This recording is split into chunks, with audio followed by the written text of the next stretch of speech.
Vamos lá! Vamos trabalhar com mais uma lei importantíssima que está disposta no seu edital, que é a Lei 8.069 de 1990, também chamada de Estatuto da Criança e do Adolescente. Cá entre nós, o seu edital, o edital da PRF, especialmente, não é nada generoso com relação ao Estatuto da Criança e do Adolescente. Por quê? Porque ele cobra tudo. Ele trabalha os tópicos, mas os títulos, os capítulos são muito extensos, então ele acaba por abranger todas as figuras, as medidas preventivas, direitos fundamentais e também a parte criminal. Vamos lá, vamos avaliar algumas questões elementares e alguns termos que podem facilitar ao examinando no ato da resolução da sua prova. Primeira coisa, vamos definir quem é criança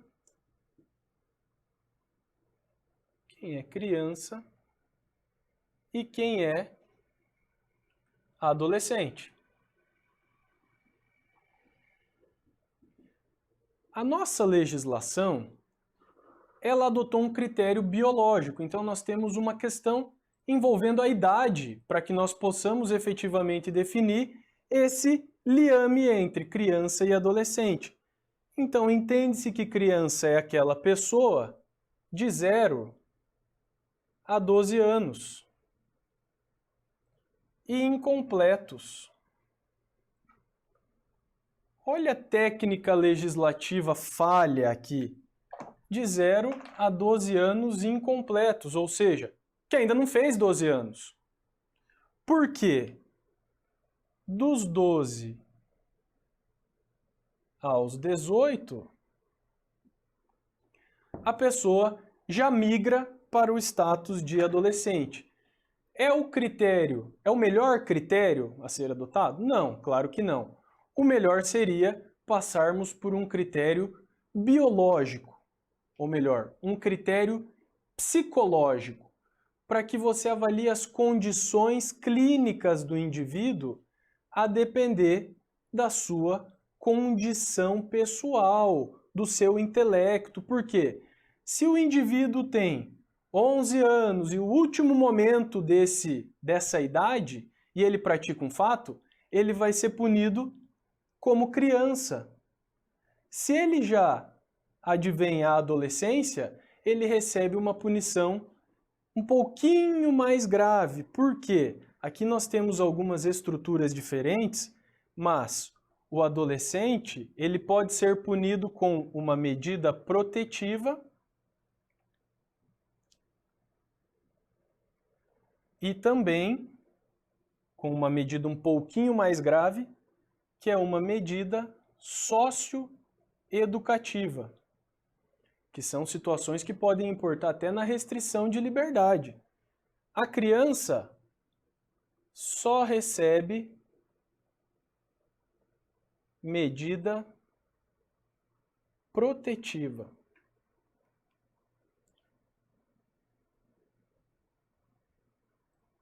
Que são situações muito mais leves, estão previstos lá no artigo 101 do Estatuto da Criança e do Adolescente.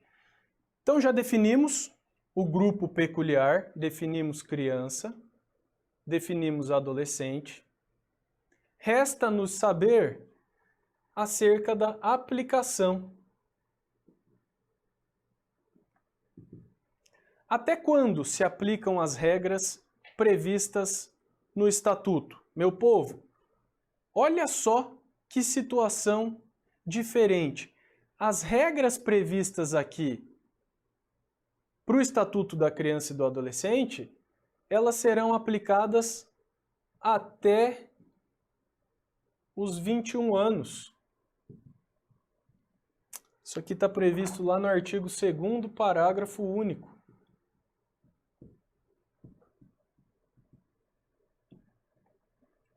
Tá, mas pera lá, eu estou falando de uma legislação que se aplica à criança e à adolescente, e na contramão disso, estabeleço que a aplicação pode se dar até os 21 anos? Sim, por quê? Para evitar qualquer tipo de impunidade. Imagine que um indivíduo pratique um crime, pratique um roubo, quando tinha 17 anos. Aquele processo é moroso, é lento, se enrola na justiça e o indivíduo alcança a maioridade. Se eu suspender ou se eu permitir a aplicação do estatuto até os 18, esse indivíduo não vai ser responsabilizado pela sua conduta. É como se o legislador esticasse uma carta branca para a prática de crimes àqueles que são menores de idade. De fato, a punição é mais leve, mas tem punição e tem que ser observados os requisitos. Então, para que o indivíduo seja responsabilizado pelos fatos praticados quando ele era menor de idade, utiliza-se esse artigo 2º, parágrafo único, justamente para evitar qualquer tipo de impunidade. Tá? Então, olha só, nós temos aqui os chamados pela doutrina metaprincípios, que dizem respeito a toda a doutrina abraçada pelo Estatuto da Criança e do Adolescente. São eles aqui: proteção integral,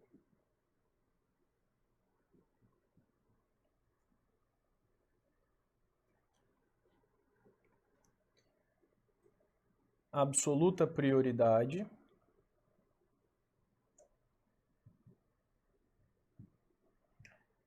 e tem um novo agora que é considerado pela doutrina, que é o do superior interesse.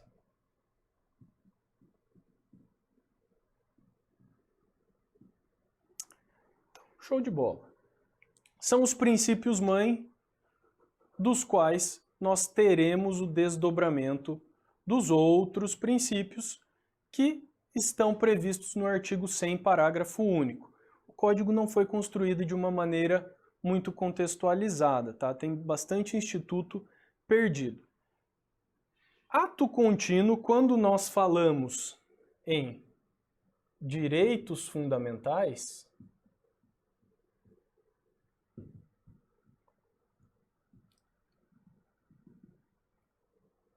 nós praticamente recapitulamos, reproduzimos, repetimos aquilo que está previsto no artigo 5º da Constituição Federal. Por que isso? Porque com o Estatuto de Menores, que vigia até o nosso atual Estatuto da Criança e do Adolescente, vigia a chamada doutrina da situação irregular, em que os indivíduos, os menores, eram vistos como meros objetos de proteção, como uma coisa mesmo. Com o novo Estatuto da Criança e do Adolescente, nós tivemos uma mudança de paradigma. Passou-se a observar os menores como sujeitos de direitos e não mais como coisas. Então, eles migraram de status. Então, tudo que estava previsto à pessoa humana na Constituição foi reproduzido aqui. E olha só uma questão maravilhosa que já foi cobrado num concurso.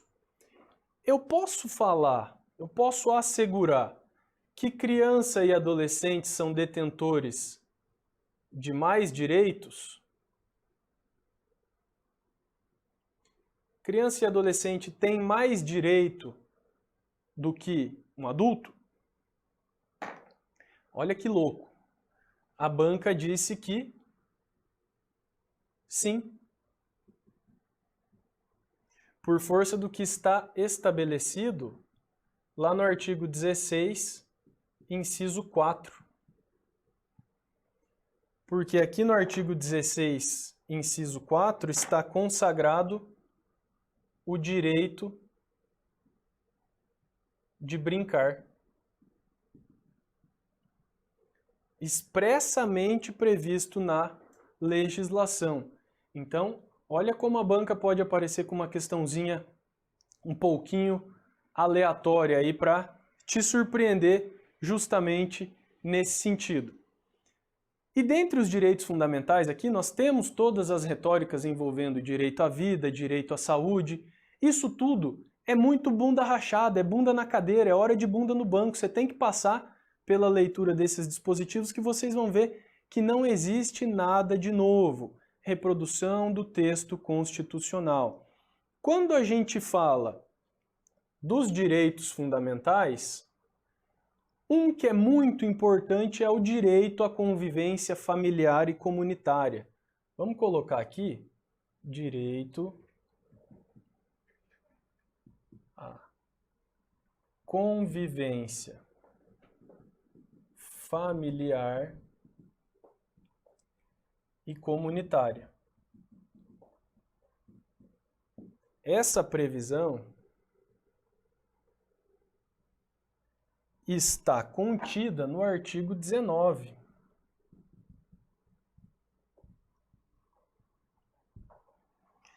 Então, toda criança, todo adolescente tem direito de ser criado e educado dentro de um ambiente familiar. Para quê? Para que ele possa melhor se desenvolver. Não esqueçamos que nós estamos fazendo referência a pessoas que estão em idade de aprimoramento de maturidade, são pessoas em desenvolvimento. Então, toda criança tem o direito de ser criada e educada dentro da sua família. E se não for possível se manter dentro da sua família, excepcionalmente admite-se a extensão do laço. É possível que a criança seja educada e criada numa família substituta. Então, olha só, esse artigo 19, ele nos traz a chamada classificação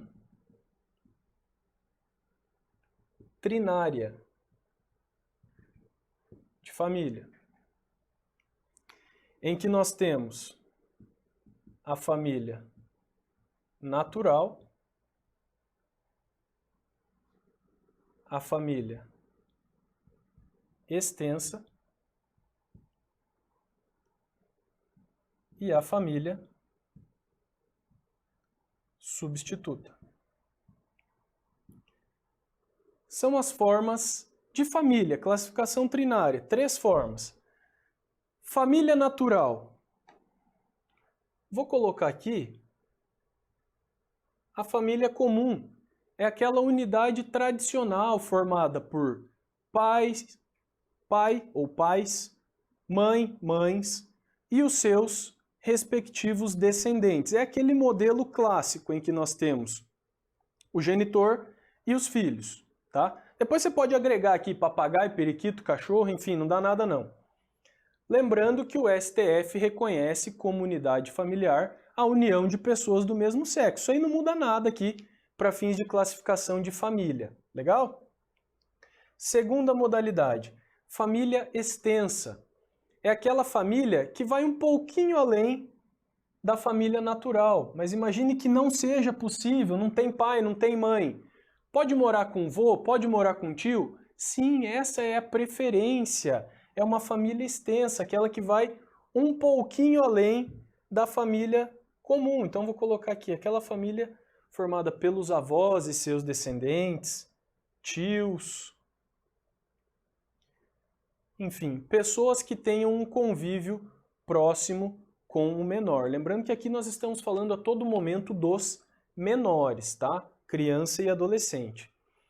E por derradeiro eu tenho aqui a família substituta, que é aquela modalidade de família que substitui aquela família do vínculo biológico. E a família substituta, ela pode se dar de 3 formas distintas também, que são questões muito cobradas. Quais são as formas de colocação em família substituta? Guarda, tutela e adoção. Esses 3 itens serão objeto da nossa abordagem a partir de agora. Mas antes de qualquer coisa, como estamos falando em colocação em família substituta, é importante nós analisarmos algumas situações. Se eu estou diante de um grupo de menores, eles precisam ser ouvidos para que sua manifestação de vontade seja levada em consideração. Por isso que, com relação à criança, a criança precisa participar de todo o processo de colocação em família substituta. Mas a sua opinião, ela não é levada em consideração, porque ele ainda não tem nem 12 anos completos, então ele precisa amadurecer um pouco mais. Então o magistrado, no ato desta análise, ele precisa somar o posicionamento da criança com os demais elementos de prova. Por sua vez, o adolescente, ele presta consentimento. Então ele precisa anuir, intervir para que uma situação se materialize. Se ele não quer ser colocado numa determinada família, outra precisa ser escolhida para que ele seja inserido. Essas disposições estão lá no artigo 28, tá? Que tem como leitura obrigatória. É preciso que vocês analisem essa disposição. O que acontece? Nem sempre é possível a colocação numa família substituta. E muitas vezes é necessário que o indivíduo aguarde em uma modalidade chamada acolhimento. Esse acolhimento, ele pode ser institucional ou familiar. O acolhimento institucional é um abrigo voltado para esse fim, enquanto que o acolhimento familiar realiza-se através de famílias previamente cadastradas para receber os menores que estão nesta situação. E olha só, para essas situações, é preciso que a situação do menor seja reavaliada a cada 3 meses. Vou colocar aqui reavaliação, para fazer mais sentido. Reavaliação cada 3 meses. E o prazo máximo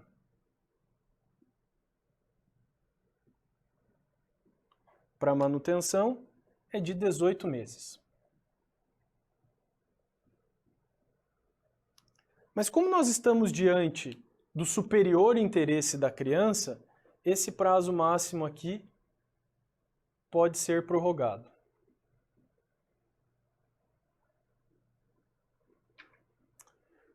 Show de bola?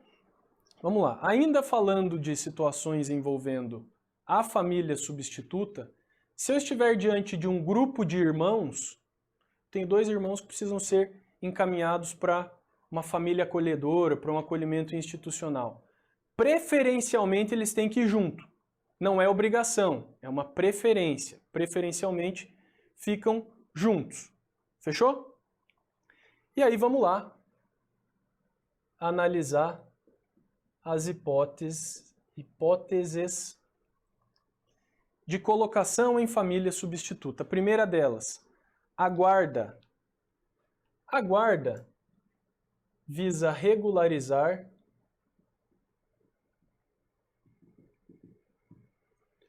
a posse de fato. Vamos colocar aqui. Regularizar as situações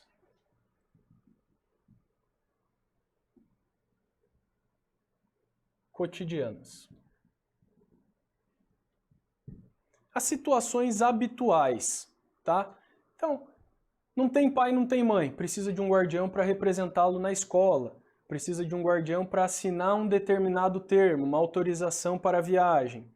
Então, visa validar, conferir poder legal para essa situação. Vamos colocar aqui o artigo. Artigo 33. Do ECA, tá? Artigo 33. ECA. Além disso, a guarda ela vai ser excepcional e temporária.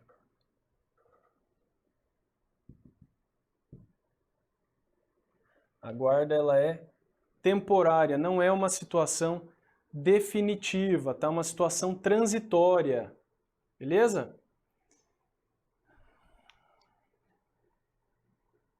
E por último, a guarda confere ao indivíduo a situação de dependente para todos os fins. A guarda impõe a condição de dependente daquele indivíduo que está sob o instituto para todos os fins, inclusive previdenciários. Show? Segundo instituto, tutela.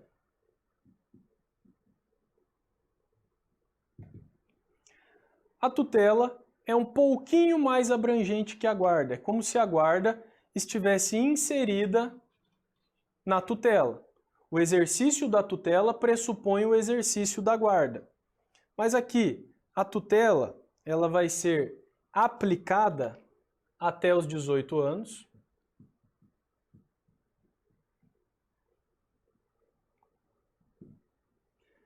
A tutela também será temporária, naturalmente, porque ela vai até os 18 anos, mas ela pressupõe a perda ou a suspensão do poder familiar.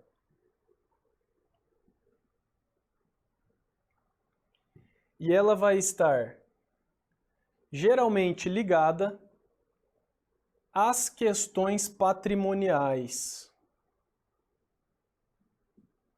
Vou colocar aqui, ó. Ligada à administração de patrimônio.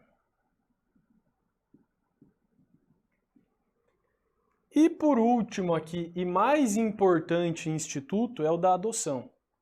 É o que é mais cobrado.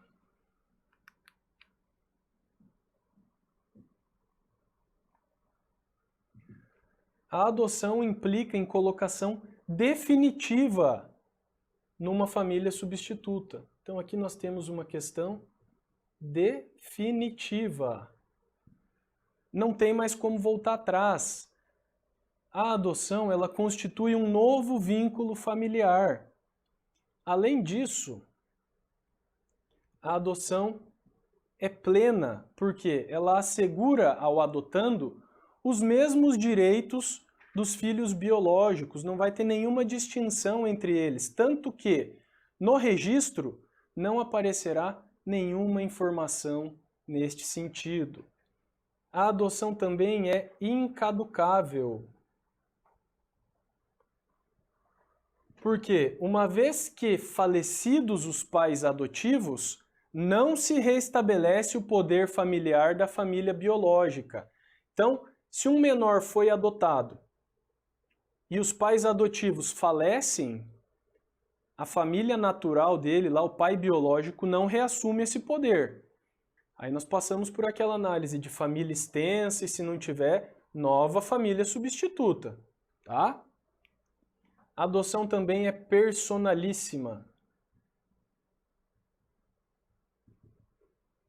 no sentido de que os atos devem ser praticados presencialmente, sem nenhum tipo de intermediação ou realização por procuração. Não pode, tá? Então vamos lá. Vamos falar dos requisitos da adoção aqui. Primeiro deles, idade. O adotante tem que ter, vou colocar aqui, ó, adotante.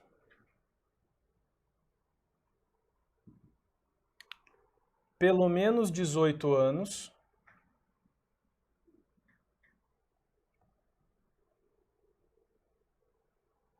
E 16 anos de diferença com o adotando.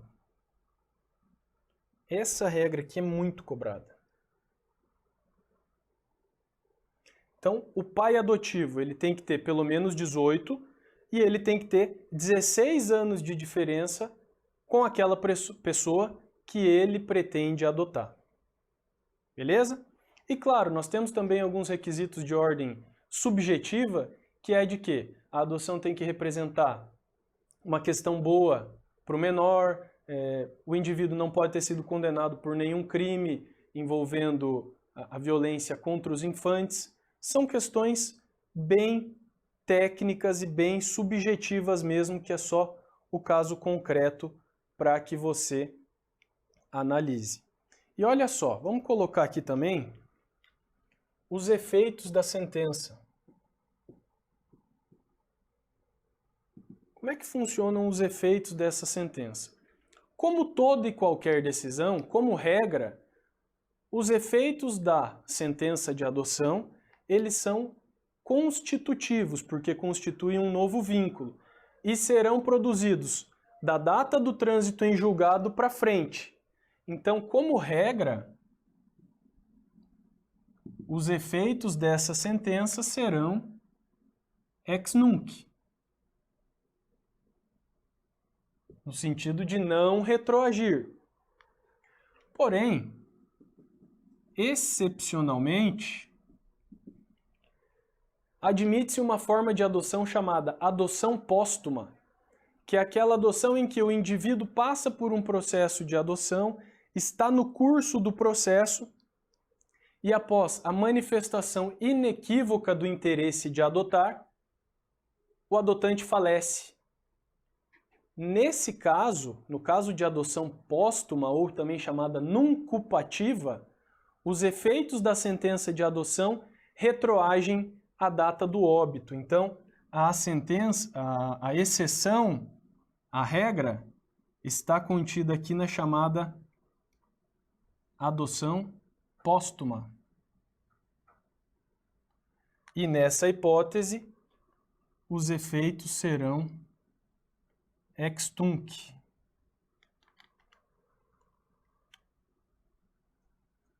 Retroagindo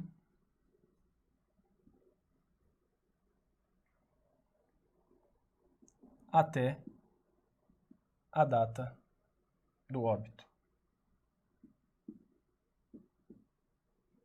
Beleza? Essa situação é elementar. Isso é cobrado. Fechou? Vamos lá.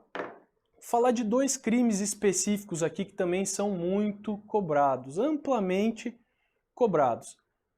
Um deles é a conduta de o indivíduo ter no seu computador, celular ou dispositivo pessoal qualquer tipo de imagem, cena de nudez, sexo explícito de criança e adolescente.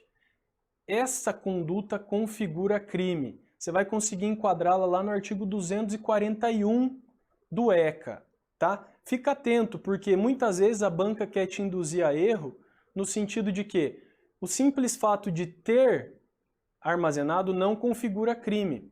Errado. O fato de armazenar configura crime sim. Fechou? Além disso, chamar atenção para o artigo 244b do ECA, que fala da corrupção de menores. O indivíduo que corrompe ou facilita a corrupção de um menor, com ele praticando um outro crime, incide na figura criminosa. E isso aqui é muito importante, tá? Isso nós vamos anotar para não nos esquecermos jamais. Olha só, artigo 244b do ECA. Meu povo, consiste no ato de praticar em conjunto com um menor qualquer outro crime. Incide a disposição do ECA. Mas e aí, o menor já tem que ser corrompido previamente ou o adulto tem que facilitar essa corrupção? Mais um entendimento aí para você anotar no seu material. Nos termos da súmula 500 do STJ, este crime hoje é considerado crime formal. No sentido de que não há necessidade de se comprovar a efetiva corrupção do menor. O simples fato de estar com ele, menor, na prática do crime por si só já configura essa conduta. Então, se o enunciado da lei, se o enunciado da questão for no sentido de que o crime de corrupção de menores é um crime material, você já marca que a assertiva está errada. Porque, segundo o entendimento sumular do STJ, o crime é formal. Legal? Então são essas as disposições do ECA e eu espero que você tenha bons estudos e bora até passar. Falou!